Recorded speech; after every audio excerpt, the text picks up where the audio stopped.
High, good morning. সবাই কেমন আছো? আমার চ্যানেলে তোমাদের সবাইকে জানাই অনেক অনেক ওয়েলকাম।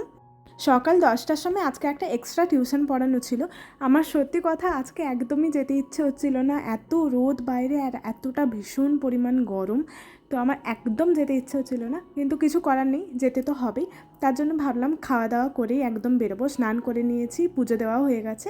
তো আজকে খেয়েছিলাম বেসনের চিলা আর তার সাথে নিয়েছিলাম গ্রিন টি। এই যে গ্রিন টিটা, এটা নতুন এনেছি, এটা ভীষণ ভালো খেতে, বেশ একটা লেমনিস ফ্লেভার আছে এর মধ্যে। তাড়াতাড়ি করে খাওয়া দাওয়া করে আমি বেরিয়ে পড়েছি, নয়তো ভীষণ দেরি হয়ে যাবে। তো আমার না একদম হেঁটে যেতে ইচ্ছে হচ্ছিল না, যেহেতু ভীষণ গরম লাগছিল। তো আমি ভাবলাম টোটোতে করেই চলে যাই। আমার বাড়ি থেকে বেশি দূরেও নয়, যদিও হাঁটা পথে 5 থেকে 10 মিনিট লাগে। তো আমি ভাবলাম টোটোতে করেই চলে যাই, আর হেঁটে যেতে ইচ্ছে হচ্ছিল না। তো একটা টোটো নিয়েই চলে যাচ্ছিলাম। ছোটোবেলায় যখন স্কুলে যেতাম তখন ভাবতাম কবে যে বড় হব, তখন নিজের ইচ্ছে মতো অনেক কিছু করতে পারবো, যখন ইচ্ছে হবে কাজে যাব, যখন ইচ্ছে হবে কাজে যাব না। এখন তো জোর করে স্কুলে যেতে হয়। কিন্তু না, এখন আবার বড় হয়ে আমার মনে হয় যে ছোটোবেলাটাই ভালো ছিল, যখন আমার ইচ্ছে হতো আমি স্কুলে যেতাম, যখন ইচ্ছে হতো না কিছু একটা বাহানা দিয়ে আমি বন্ধ করে দিতে পারতাম। কিন্তু এখন তো সেটা না, এখানে একটা দায়িত্ব আছে, আমাকে তো পড়াতে যেতেই হবে। তো পড়াতে আমি চলে এসেছি, এখানে 1.5 ঘন্টা পড়াবো, তারপরে বাড়ি চলে যাবো, আর কোনো পড়ানো নেই। আর এই টাইমটায় যেহেতু সমস্ত স্কুলে ইউটি স্টার্ট হয়ে গিয়েছে, তো এখন একটু প্রিপারেশন করার দরকার আছে। তার জন্য স্টুডেন্টকে বলে গিয়েছিলাম যে আজকে এক্সাম নেব। তো সেই জন্যই আমি এখানে দেখছি যে কী কী কোয়েশ্চেন দেবো না দেবো। তো চলো, এখানে আমি 1.5 ঘন্টা পড়াই, তারপরে বাড়ি গিয়ে তোমাদের সাথে আবার দেখা হচ্ছে।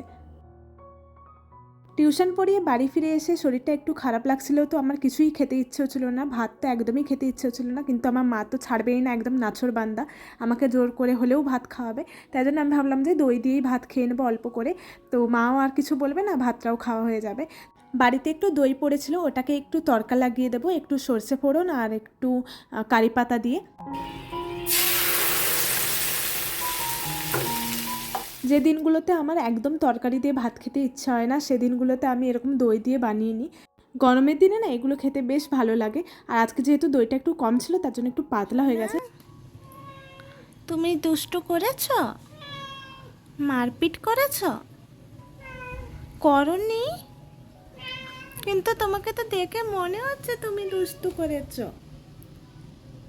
তুমি তো কার সাথে মারপিট করে এসেছো? আসোনি? তুমি ভালো।